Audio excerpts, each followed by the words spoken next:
থানবী রহমতুল্লাহ আলাইহিকে জিজ্ঞেস করলেন যে হযরত, আপনার ভিতরে এত নূর, এত সৌন্দর্য, আমলের পরিপূর্ণতা কিভাবে আসলো? হাকিমুল উম্মত মুজাদ্দিদুল মিল্লাত একজন আল্লাহওয়ালা, তার চেহারার নূর দেখে একজন ব্যারিস্টার প্রশ্ন করলো, ফার্সি ভাষায় প্রশ্ন করলেন, তো মুজাম্মাল আজ জামালে কি সিতি, তো মুকাম্মাল আজ কামালে কি সিতি, তো মুকাম্মাল আজ কামালে কি সিতি, তো মুজাম্মাল আজ জামালে কি সিতি। হাকিমুল উম্মত মুজাদ্দিদুল মিল্লাত শাহ আশরাফ আলী থানবী রাহমাতুল্লাহ আলাইহি এলএলবি ডিগ্রি অর্জনধারী একজন ব্যারিস্টার জিজ্ঞেস করলেন, হুজুর, আপনার মাঝে আমলের সৌন্দর্য, আপনার ভিতরে আমলের পরিপূর্ণতা কিভাবে অর্জন হয়েছে, কিভাবে আপনি অর্জন করেছেন? হাকিমুল উম্মত এত বড় বুজুর্গ হওয়ার পরেও তিনি জবাব দেন, তো মান মুকাম্মাল আজ কামালে হাজিয়াম, মান মুজাম্মাল আজ জামালে হাজিয়াম, মান মুকাম্মাল আজ কামালে হাজিয়াম, মান মুজাম্মাল আজ জামালে হাজিয়াম। হাকিমুল উম্মত মুজাদ্দিদুল মিল্লাত শাহ আশরাফ আলী থানবী রাহমাতুল্লাহ আলাইহি বলেন, আমার মাঝে যে আমলের সৌন্দর্য তোমরা দেখতে পাচ্ছ, আমার মাঝে তোমরা যে আমলের পরিপূর্ণতা দেখতে পাচ্ছ, এটা আমার কোনো কৃতিত্ব না, এটা হলো হাজী ইমদাদুল্লাহ মুহাজিরে মক্কি রহমতুল্লাহ আলাইহি তার সোহবতের বরকতের ফসল। আল্লাহওয়ালার কাছে গেলে আল্লাহওয়ালার রঙে রঙিন হওয়া যায়, কথা ঠিক না বেঠিক? গানের আসরে আল্লাহওয়ালারা যায় না, গুনাহগাররা যায়, কথা বলেন। বিভিন্ন মাজার বাজারে আল্লাহওয়ালারা যায় না, গুনাহগাররা যায়, গুনাহগাররা যায়। আল্লাহওয়ালার কাছে গেলে আল্লাহকে পাওয়া যাবে। হাকিমুল উম্মত মুজাদ্দিদুল মিল্লাত শাহ আশরাফ আলী থানবী রাহমাতুল্লাহ আলাইহি বলেন, না রে শাহওয়াত, না রে শাহওয়াত চে কুশাদ নূরে খুদা, না রে শাহওয়াত চে কুশাদ নূরে খুদা, আরেফাজা নন্দে হরদম আমিনু, আরেফাজা নন্দে হরদম আমিনু। যারা আল্লাহর জন্য হয়ে যাবে, যারা মাওলার জন্য হয়ে যাবে, তাদের জন্য সব কিছু হয়ে যাবে। যারা মাওলার জন্য হয়ে যাবে, আল্লাহ পাক রব্বুল আলামিন দুনিয়া আখিরাতে তার হেফাজতের জিম্মাদার হয়ে যাবেন। এই কারণে মুসলমান ইমানদার ভাইয়েরা আমার, ভালো করে বুঝতে হবে, দুনিয়ার সব কিছু পেয়েছি, দুনিয়ার সব ধন সম্পদ মাল দৌলত পেয়েছি, কিন্তু আল্লাহকে পাই নাই, তবে আমরা কিছুই পাই নাই, কথা ঠিক না বেঠিক? এক আল্লাহওয়ালা বলেন, যত মেরা তো সব মেরা, ফলক মেরা জমি মেরি, যত মেরা তো সব মেরা, फलक मेरा जमी मेरी, अगर एक तो नहीं मेरा तो कोई शै नहीं मेरी। আল্লাহ ওয়ালা বলেন, মাওলা রে, যখন তুমি আমার তো সব আমার, যখন তুমি আমার না তো কিছুই আমার না, কথা ঠিক না বেঠিক? ও যুবক ভাইরা, আল্লাহকে বন্ধু বানাতে হবে, আল্লাহকে সাথে নিয়ে চলতে হবে, সর্বদাই আল্লাহর শরণাপন্ন হতে হবে। সর্বদাই আল্লাহ দেখতেছেন, আমি যা কিছু করছি আল্লাহ তাআলা দেখছেন, আমি দেখি আর না দেখি, এমন মনোভাব নিয়ে আমাদেরকে চলতে হবে, কথা ঠিক না বেঠিক? আরেক আল্লাহওয়ালা বলেন, হুরে গিলমা जितने नेमत है तो सबसे बढ़कर नेमते दीदार तो, हुरे गिलमा जितने नेमत है तो सबसे बढ़कर नेमते दीदार तो। আল্লাহ ওয়ালা বলেন, মাওলা আমি জান্নাতের হুর গিলমান দিয়ে কি করব? মাওলা আমি জান্নাতের নাজ নিয়ামত দিয়ে কি করব?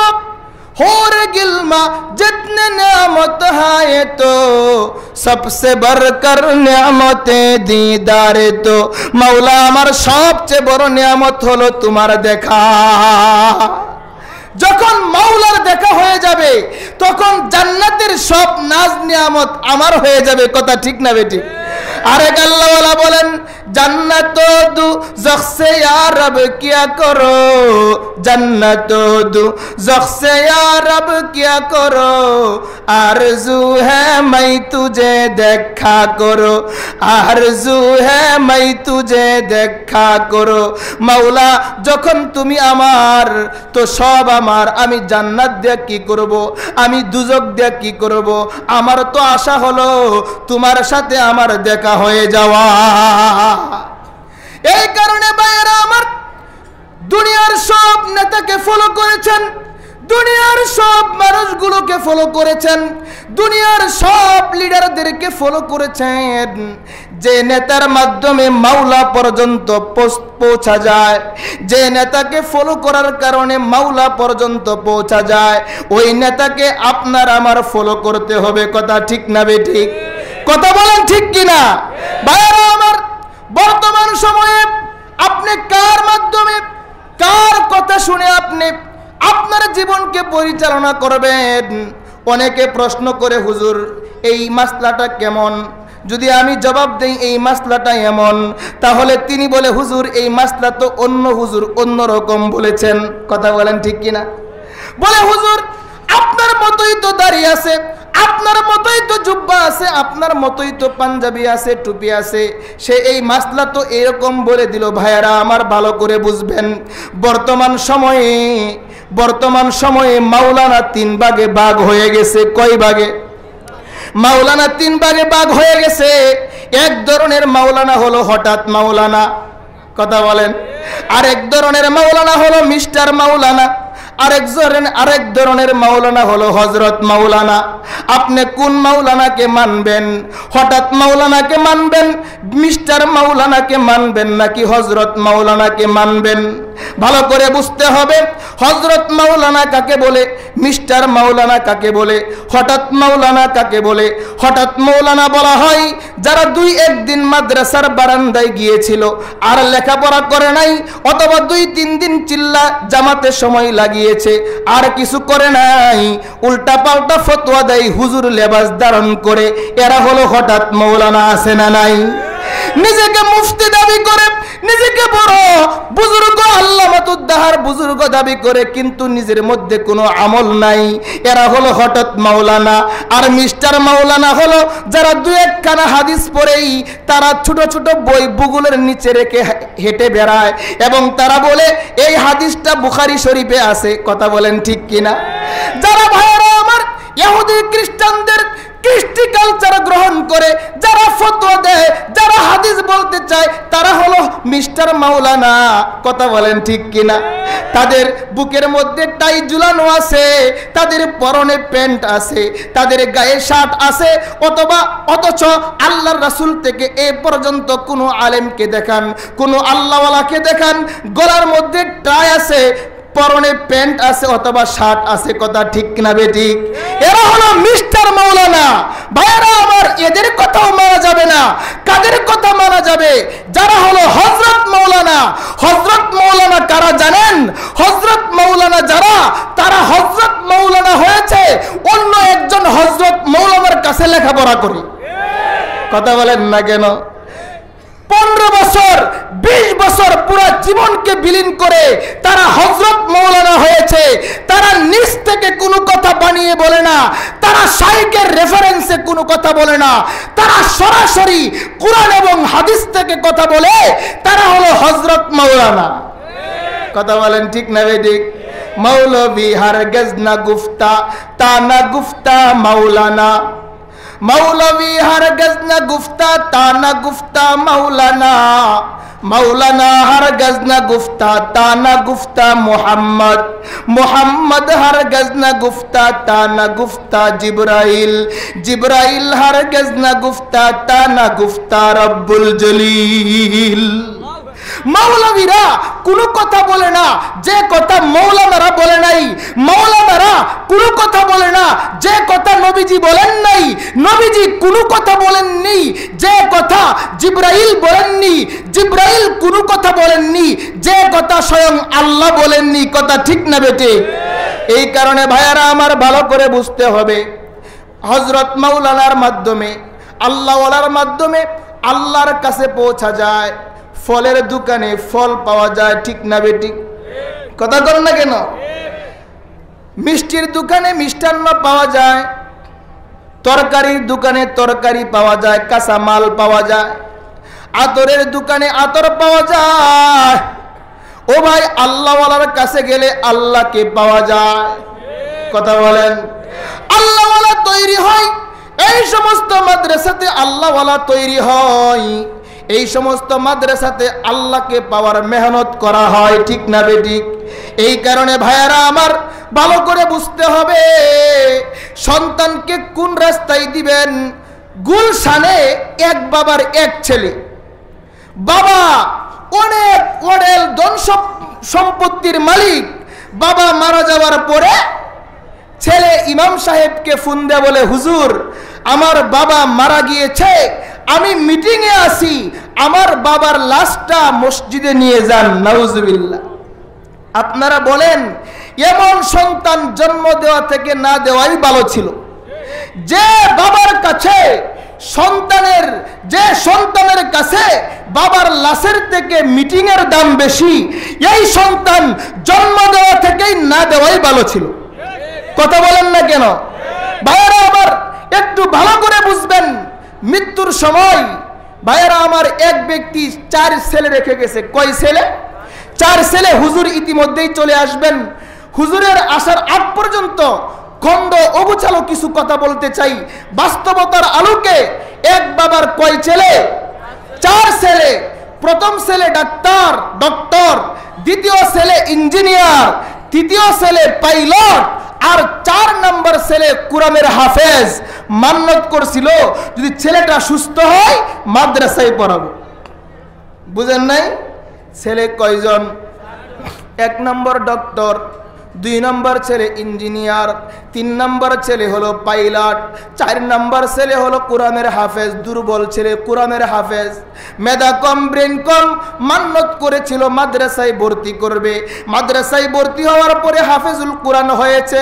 ও মুসলমান ইমানদার, বাবার যখন সাকরাত আরম্ভ হয়ে গেল, যাহা আই বেরাদার নামানাদ বাকাস দিলান্দর যাহা আফরি বন্দোবাস মুকুন্তা কিয়া বার মুলকে দুনিয়া ও পুষ্ট কে বেসিয়ারে কষ্ট তো পরওয়ারদা কুষ্ট চো আহিঙ্গে রফতান কুনাদ জানে পাক, চো আহিঙ্গে রফতান কুনাদ জানে পাক, চেবর তখতে মুরদান চেবর রুয়ে খাক।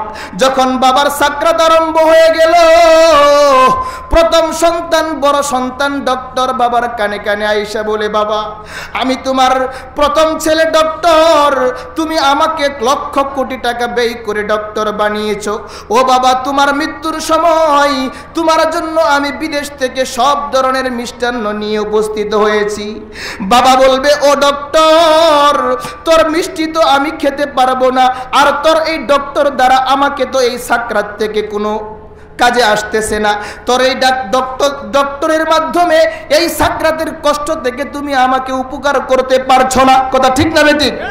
দ্বিতীয় ছেলে ইঞ্জিনিয়ার কানে কানে এসে বলবে, বাবা আমি তোমার দ্বিতীয় ছেলে ইঞ্জিনিয়ার এসেছি। ইঞ্জিনিয়ার বলবে, তোমার জন্য সব ধরনের রসমলাই, সব ধরনের ফল ফ্রুট নিয়ে এসেছি। বাবা বলবে, ইঞ্জিনিয়ার তোমার ফল ফ্রুট তো আমাকে এই সাকরাতের আযাব থেকে বাঁচাইতে পারতেছে না। 3 নম্বর ছেলে পাইলট বাবার কানে কানে এসে বলবে, বাবা গো তোমার তো সাকরাত শুরু হয়ে গেল, আমি তোমার জন্য সব ধরনের ফলমূল নিয়ে আসলাম, খাবার নিয়ে আসলাম। বাবা বলবে, ও পাইলট, তোমার ফল ফ্রুট তো আমি খেতে পারবো না, এই সাকরাত থেকে তোমার এই পাইলট তো আমাকে রেহাই দিতে পারছে না, মুক্তি দিতে পারছে না।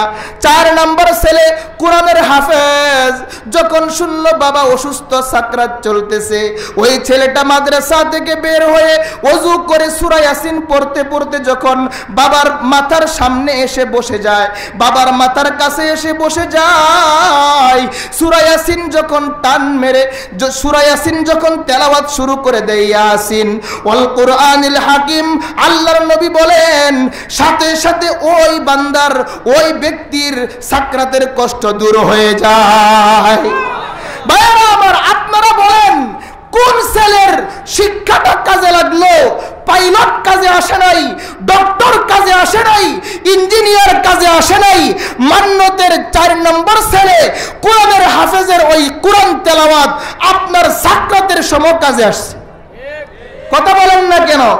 ডাক্তার বানান, নিষেধ নাই, কোরআন শিক্ষা দেন, তারপর ডাক্তার বানান, ইঞ্জিনিয়ার বানান, নিষেধ নাই, কোরআন শিক্ষা দেন, তারপর ইঞ্জিনিয়ার বানান, পাইলট বানান, নিষেধ নাই, কোরআন শিক্ষা দেন, তারপর পাইলট বানান, কোনো সমস্যা নাই। কথা ঠিক না বেটে? ভাইরা আমার, এই কারণে কোরআনের শিক্ষায় শিক্ষিত না হওয়ার কারণে আজ আমাদের সন্তানরা বাবা মাকে পরিপূর্ণ মূল্যায়ন করছে না। কথা বলেন না কেন? বাবা মা পরিপূর্ণ মূল্যায়ন পাচ্ছে না। মূল্যায়ন পাবে কিভাবে? 3 বছরের ছেলে, 4 বছরের ছেলে, 2 বছরের ছেলে, 1 বছরের ছেলে কোরআন বুঝে না, মার দেখা দেখি কোরআন পড়তে যায়। কথা বলেন না কেন? মার দেখা দেখি নামাজ পড়তে যায়। ভাইরা আমার, 1 বছরের ছেলে নামাজ বুঝে না, টেলিভিশন বুঝে না, মার দেখা দেখি স্টার জলসা দেখার জন্য হাতে রিমোট নিয়ে টিপাটিপি করে। কথা বলেন না কেন? এই কারণে ভাইরা আমার ভালো করে বুঝবেন, আম গাছে কাঁঠাল হয় না, কাঁঠাল গাছে আম হয় না, লেবু গাছে কমলা হয় না, পেয়ারা গাছে লেবু হয় না। ঠিক না বেঠিক? পেয়ারা গাছে কিন্তু আমরা হয় না, কাঁঠাল গাছে কাঁঠাল হয়, আম গাছে আম হয়, লেবু গাছেই লেবু হয়, পেয়ারা গাছেই পেয়ারা হয়, কমলা গাছেই কমলা হয়। সন্তান যখন তার মার পেটে থাকে, তার মা যদি ওই সন্তানটাকে গর্ভে নিয়ে সেজদা করে, তাহলে ওই সন্তানটা সেজদাওয়ালা হয়। সন্তানকে যদি মা পেটে নিয়ে কোরআন তেলাওয়াত করে, ওই সন্তানটা কোরআন পড়নেওয়ালা হয়। যদি সন্তানকে মা পেটে নিয়ে স্টার জলসা দেখে আর সিরিয়াল দেখার জন্য রিমোট টিপ দেয়, তাহলে ওই সন্তানটা ভূমিষ্ঠ হওয়ার পরে মার ওই কাজগুলা সন্তানরাও করে। কথা ঠিক না বেঠিক? যেমন গাছ তেমন ফল। এই কারণে ভাইয়ারা আমার, আমি নিজের চোখে দেখেছি। আমি যখন মোহাম্মদপুর লেখাপড়া করি, আমার উস্তাদ ইব্রাহিম হাসান, তারা 4 ভাই, অনেক বড় বড় আলেম, অনেক আলেমদের উস্তাদ, হাজার হাজার আলেমদের উস্তাদ ইব্রাহিম হাসান, ইলিয়াস হাসান, ইউসুফ হাসান, ইয়াহইয়া হাসান, তারা 4 ভাই সবাই হাফেজ, মাওলানা, মুফতি। বাস্তবতার কথা বলে যাই, সম্মানিত হাজিরিন, কুরআন এবং হাদিসের কথা তো আপনারা শুনেন, বাস্তব নিজের চোখে দেখা। আমার উস্তাদ ইব্রাহিম হাসান, ইলিয়াস হাসান, ইউসুফ হাসান, ইয়াহইয়া হাসান, তারা 4 ভাই, তাদের মা যখন মারা গেল, আমার নিজের চোখে দেখা 4 ভাই কুরআনের হাফেজ, 4 ভাই মাওলানা, 4 ভাই মুফতি, 4 ভাই মুহাদ্দিস, 4 ভাই শাইখুল হাদিস। তাদের মা যখন মারা গেলেন, তখন তাদের মার এই আপনার 4 পায়া 4 পাশে দাঁড়িয়ে সূরা ইয়াসিন পড়তে পড়তে মাকে কাঁধে করে কবরের দিকে নিয়ে গেলেন। 4 হাফেজ, 4 মাওলানা, 4 মুফতির কাঁধে করে মা কবরের দিকে যায়। 4 ভাই কবরে রেখে, মাকে কবরে রেখে 4 ভাই কবরের 4 পাশে দাঁড়িয়ে সূরা ইয়াসিন তেলাওয়াত করে। ভাইরা আমার, 4 ভাই জোর জোর অজুরে চোখের পানি ছেড়ে তার মার জন্য দোয়া করেছে। এই দৃশ্য, ওই মা কত ভাগ্যবান যে মা চার হাফেজকে পেটে নিয়েছে, গর্ভরত্না মা, ওই মা কত ভাগ্যবান যে মা তার চার মুফতিকে পেটে ধারণ করেছে। ওই মা কত ভাগ্যবান যে মা চার মাওলানাকে পেটে ধারণ করেছে। আজকে তো আমরা মনে করি ভাইয়েরা আমার, ছেলে বড় খেলোয়াড় হলে মা রত্ন গর্বা, ওই মাকে নিয়ে ওই ছেলেকে নিয়ে গর্ব করি, কথা ঠিক না বেটি? আসলে গর্বের বিষয় হলো এটা যে মার পেট থেকে একজন হাফিজুল কোরআন বের হয়েছে। কিছুক্ষণ আগে জুবাইর নামের যে ছেলেটি কুরআনুল কারীম থেকে তেলাওয়াত করেছে, আপনারা শুনেছেন এই ছেলেটার বয়স 10 থেকে 12 বছর, কোরআনের হাফেজ, 30 পারা কোরআনের হাফেজ। আপনারা কি মনে করেন তার মা কি রত্নগর্ভা নন? তার মা কি রত্নগর্ভা নন? নবীজি বলেন, স্পষ্ট হাদিস, ক্বালান নবী সাল্লাল্লাহু আলাইহি ওয়াসাল্লাম, ক্বালান নবী সাল্লাল্লাহু আলাইহি ওয়াসাল্লাম, মান ক্বারাআল কুরআনা ওয়া আমিলা বিমা ফীহি উলবিসা ওয়ালিদাহু তাজান ইয়াউমাল কিয়ামা। নবীজি বলেন, যে ব্যক্তি কোরআন পড়লো, কোরআন অনুযায়ী আমল করলো, উলবিসা ওয়ালিদাহু তাজান ইয়াউমাল কিয়ামা, আল্লাহ পাক রব্বুল আলামিন হাফেজের মা বাবাকে কিয়ামতের দিন নূরের মুকুট পরিয়ে দিবেন। আল্লাহর নবী বলেন, উলবিসা ওয়ালিদাহু তাজান ইয়াউমাল কিয়ামা যাউহু মিন যাউইশ শামস, যে নূরের মুকুটের আলো হলো সূর্যের, দুনিয়ার সূর্যের আলো থেকেও বেশি। মানুষ যখন দেখবে কিয়ামতের দিন এর মাথার মধ্যে মুকুট, নূরের মুকুট পরানো, মানুষ দেখতে পারবে, বুঝতে পারবে এই লোকটা, এই মহিলাটা, এই পুরুষটা হাফেজের মা বাবা। আল্লাহর নবী বলেছেন হাফেজের মা বাবাকে আল্লাহ নূরের মুকুট পরাবেন। এই কারণে ভাইয়েরা আমার, আমরা যারা হাফেজ হতে পারি নাই, আমরা যারা মাদ্রাসায় পড়তে পারি নাই, তাদের জন্য সুযোগ রয়েছে। নবীজি বলেন, কুন আলিমান, তুমি একজন আলেম হও, অথবা আও মুতাআল্লিমান, একজন ছাত্র হও। নবীজি বলেছেন, আও মুঈনান, অথবা একজন আলেমকে সাহায্য করো, আও মুহিব্বান, অথবা একজন আলেমকে তুমি ভালোবাসো। 1 নম্বর তুমি আলেম হও, 2 নম্বর অথবা ছাত্র হও, 3 নম্বর অথবা একজন আলেমকে সহযোগিতা করো, 4 নম্বর একজন আলেমকে মোহাব্বত করো। আলেমও হতে পারো নাই, ছাত্রও হতে পারো নাই, একজন আলেমকে সহযোগিতাও করতে পারো নাই, একজন ছাত্রকে সহযোগিতা করতে পারো নাই। নবীজি বলেছেন, আও মুহিব্বান, ভালোবাসো, ভালোবাসতে পারো নাই, ওয়ালা তাকুন খামিসা, নবীজি বলেছেন 5ম নম্বর কোনো পথ, কোনো পন্থা অবলম্বন করো না। যদি করো ফাতাহলিক, তাহলে তুমি ধ্বংস হয়ে যাবে। কে বলেছেন? নবীজি বলেছেন, আলেম হতে পারি নাই অথবা ছাত্রও হতে পারি নাই। আরে ভাই, যাদের মাল আছে, সম্পদ আছে, কমপক্ষে 1 টাকা দিয়ে সহযোগিতা করতে পারবো তো? কি বলেন, পারবো কিনা? যদি সহযোগিতাও করতে না পারি, ভালোবাসতে পারবো তো ইনশাল্লাহ। ভাই, ভালোবাসলে কি টাকা লাগে? কথা বলেন, ভালোবাসলে কি টাকা লাগে? मोहब्बत एक अजीब शय है, बयान करना नामुमकिन है, न जीता है न मरता है, अजब हालत हमारी है। भाईरा अमर